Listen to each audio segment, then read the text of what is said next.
Hello all, welcome to Cricket. So Tata IPL match number 22 is between CSK KKR.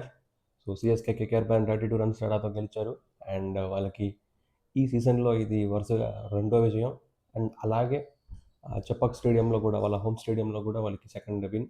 So వాళ్ళు గెలిచిన రెండు కూడా ఆ, వాళ్ళ హోమ్ టీంలోనే వాళ్ళ హోమ్ గ్రౌండ్లోనే గెలిచారు. సో మంచి ఒక ఎగ్జైటింగ్ స్టార్ట్ చెన్నైకి. వాళ్ళు ఫస్ట్ 3 మ్యాచెస్ చాలా దారుణంగా ఆడారు. ఇటు బౌలింగ్లో అయితే చాలా కంటిన్యూస్గా ఫెయిల్ అయ్యారు అండ్ ఈ రెండు మ్యాచ్ల్లో కూడా వాళ్ళు మంచి బౌలింగ్ చేసి బౌలింగ్తో గెలిచారు అండ్ ఆ, నూర్ అహ్మద్. సో మనం చెప్పుకున్నాం కదా, సో ఫస్ట్ నుంచి తను వరుసగా ఫెయిల్ అయ్యాడు, బట్ లాస్ట్ ఇయర్ వీళ్ళు చాలా బాగా పర్ఫామ్ చేశాడు, బట్ ఫస్ట్ 3-4 మ్యాచెస్ బాగా పర్ఫామ్ చేయలేదు అండ్ ఈ మ్యాచ్లో అతను మంచి కంబ్యాక్ ఇచ్చాడు. అతను అతను అందరూ సరదాగా కోహినూర్ అంటుంటారు కదా, సో ఆ టైప్లోనే పర్ఫామ్ చేశాడు.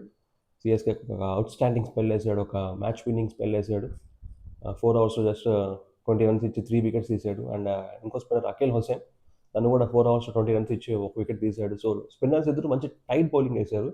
సో చాలా ఇయర్స్ తర్వాత చెన్నై వాళ్ళ హోమ్ గ్రౌండ్లో అలాంటి స్పిన్ బౌలింగ్ వేయడం అండ్ అలాగే ఆ స్పిన్ బౌలింగ్తో గెలవడం ఇదే చాలా మనం చూసి చాలా రోజులు, చాలా నెలలు అయిపోయి ఉంటుంది. సో ఒక మంచి ఎగ్జైటింగ్ స్టార్ట్ వాళ్ళకి ఇప్పుడిప్పుడే బౌలింగ్ బాగా సెట్ అవుతుంది. సో వాళ్ళకి బౌలింగ్ బాగాలేదు, డెత్ బౌలింగ్ బాగాలేదు అని చెప్పి మనం చాలా మాట్లాడుకున్నాం. అది ప్రూవ్ అయింది కూడా ఫస్ట్ 3 మ్యాచ్ల్లో. బట్ వాళ్ళ బౌలర్స్ నిదానంగా అడాప్ట్ అవుతున్నారు. మేము ఇప్పుడిప్పుడే బాగా ఆడుతున్నాం, వాళ్ళ కెప్టెన్ కూడా చెప్పాడు. సో నిన్న వాళ్ళు 192 స్కోర్ చేశారు, దాన్ని డిఫెండ్ చేసుకున్నారు.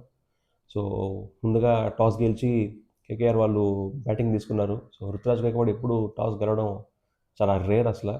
సో హ్మ్. వీళ్ళకి మంచి స్టార్ట్ అయితే వచ్చింది చెన్నై వాళ్ళకి. సో పవర్ ప్లేకి అంతా వాళ్ళు 72 రన్స్ స్కోర్ చేశారు. ఒక వికెట్ పడింది. రుతురాజ్ గైక్వాడ్ మళ్ళీ ఫెయిల్ అయ్యాడు. సో అతను వరుసగా కంటిన్యూస్గా ఫెయిల్ అవుతూనే ఉన్నాడు. బట్ ఆయుష్ మాత్రే ఒక మంచి స్ట్రైక్ రేట్తో ఒక 38 చేశాడు అండ్ బ్రెవీస్ ఆడాడు ఈ మ్యాచ్లో. బ్రెవీస్ ఒక 40 చేశాడు అండ్ సంజు ఒక 48 చేశాడు. సో అసలు వీళ్ళకి పవర్ ప్లేలో వచ్చిన స్టార్ట్కి 220 రన్స్, 220 ప్లస్ అలా స్కోర్ చేస్తాను అనుకున్నారు అందరూ. బట్ కేకేఆర్ మంచి కంబ్యాక్ ఇచ్చారు, ఎస్పెషల్లీ వాళ్ళ స్పిన్నర్స్. సో ఈ మ్యాచ్లో వాళ్ళకి చక్రవర్తి వచ్చాడు, వరుణ్ చక్రవర్తి. సో వరుణ్ చక్రవర్తి, సునీల్ నారాయణ ఇద్దరు మంచి బౌలింగ్ వేశారు. అలా టైట్ లెన్స్ వేశారు అండ్ అలాగే కార్తిక్ త్యాగి అసలు మామూలు బౌలింగ్ వేయలేదు. అతను మిడిల్ ఓవర్స్లో డెత్లో అతని దగ్గర ఆ రా పేస్ ఉంది, ఆ స్లోవర్ వన్స్ ఉన్నాయి, ఆ మిక్స్డ్ బౌన్సర్స్ ఉన్నాయి, సో మిక్స్డ్ వేరియేషన్స్ ఉన్నాయి. అతను చాలా పర్ఫెక్ట్గా లైన్స్ని ఎగ్జిక్యూట్ చేశాడు. సో అతను 4 ఓవర్స్లో జస్ట్ 35 రన్స్ ఇచ్చి 2 వికెట్స్ తీశాడు అండ్ లాస్ట్ డెత్ బౌలింగ్ కూడా అతను చాలా చాలా బాగా వేశాడు. సో కేకేఆర్కి ఈ మ్యాచ్లో ప్లస్ ఏదన్నా ఉంది అంటే అది వాళ్ళ బౌలింగే, ఎస్పెషల్లీ వాళ్ళ spin department and Kartik Tyagi. Vaibhav Arora went for runs and Anukul Roy was okay. But వీళ్ళ ముగ్గురు మాత్రం, సో వాళ్ళకి కావాల్సినదే కదా, వాళ్ళకి సునీల్ నారాయణ నుంచి, వరుణ్ చక్రవర్తి నుంచి వాళ్ళు ఎక్స్పెక్ట్ చేసేది ఆ మిడిల్ ఓవర్స్లో వాళ్ళు టైట్ చేయడమే బౌలింగ్ని. సో టైట్ చేశారు, ప్రెషర్ పెట్టారు. 220 వెళ్ళాల్సిన చెన్నై స్కోర్ని 190కే తీసుకొచ్చారు అండ్ ఆ పిచ్లో డ్యూ ఉనింది, మ్యాచ్లో నిన్న డ్యూ ఉనింది. సో సిఎస్కేకి అంత ఈజీ కాదనిపించింది బౌలింగ్. కేకేఆర్కి బ్యాటింగ్ ఈజీ ఉంటుంది బికాస్ అక్కడ డ్యూ ఉంది అనుకున్నాం. బట్ కేకేఆర్ వాళ్ళు నరేన్ మంచి బౌలింగ్ వేసేసరికి అతను బ్యాటింగ్లో కూడా ఆడాలనుకున్నారేమో, లేదా వాళ్ళు ఏమన్నా మరి ఏమనుకున్నారో తెలీదు గానీ, చెన్నై మీద అలా ఒక టాక్టిక్ ప్లే చేశారా? లేదా కంటిన్యూ చేస్తారో తెలీదు గానీ, నిన్న మ్యాచ్‌లో వాళ్ళు నరైన్‌ని ఓపెనింగ్ పంపించారు. సో 2024లో వాళ్ళు కప్ గెలిచిన సీజన్‌లో నరైన్ ఓపెనింగ్ చేసి ఫెంటాస్టిక్‌గా స్కోర్ చేశాడు. 15+ వికెట్స్ తీశాడు. 500+ రన్స్ స్కోర్ చేశాడు. సో మళ్ళీ నరైన్‌ని మళ్ళీ 2025లో, 2026లో ఎందుకు అతను ఓపెనింగ్‌గా ట్రై చేయలేదు. బికాస్ రహానె రావడంతో అతను ఆ స్పాట్ తీసుకున్నాడు. సో ఇప్పుడు మళ్ళీ నరైన్‌ని ఓపెనింగ్ పంపించారు. అతను ఒక 2 మంచి హిట్స్ కొట్టాడు, బట్ వెంటనే ఔట్ అయ్యాడు. సో చెన్నై వాళ్ళు ఈ మ్యాచ్‌లో చేసిన ఇంకో బెస్ట్ థింగ్ ఏంటంటే వాళ్ళ పవర్ ప్లేలో గెలిచారు. సో మనం అనుకుంటాం కదా, వాళ్ళు బ్యాటింగ్ పవర్ ప్లేలోను, బౌలింగ్ పవర్ ప్లేలో సరిగ్గా ఆడట్లేదు, పవర్ ప్లేస్‌లో మ్యాచ్ పోతున్నాయని. సో బ్యాటింగ్ పవర్ ప్లేలో వాళ్ళు బ్రహ్మాండంగా ఆడారు. ఒక్క వికెట్ జస్ట్ లాస్ అయ్యి 72 రన్స్ చేశారు. అండ్ బౌలింగ్ పవర్ ప్లేలో కూడా వాళ్ళు 6 ఓవర్స్‌లో ఆ పవర్ ప్లేలో 38, 40 రన్స్ ఏమో ఇచ్చి 2 వికెట్స్ తీశారు. సో అది వాళ్ళకి కీ పర్ఫార్మెన్స్. సో చాలా మ్యాచ్‌ల తర్వాత, చాలా రోజుల తర్వాత వాళ్ళ బౌలర్స్ లైక్ అంశుల్ కంబోజ్, ఖలీల్ వీళ్ళు మంచి మంచి బ్రేక్ త్రూస్ ఇచ్చారు. సో ఖలీల్ ఒక టైట్ స్పెల్ వేశాడు. 24 రన్స్ ఏమో ఇచ్చి ఒక వికెట్ తీశాడు అండ్ అంశుల్ కంబోజ్ ఒక 2 వికెట్స్ తీశాడు 30 రన్స్ ఏమో ఇచ్చి. సో అక్కడ డ్యూ అవి ఇవి ఉన్నప్పటికి కూడా ఆ లెన్స్‌ని బాగా పట్టుకొని మ్యాచ్ తర్వాత నూర్ అహ్మద్ కూడా చెప్పాడు, డ్యూ ఉంది కాబట్టి మేము చేతుల్ని బాగా ట్రై చేసుకుంటున్నాం అనేసి. సో ఆ స్వెట్ వల్ల.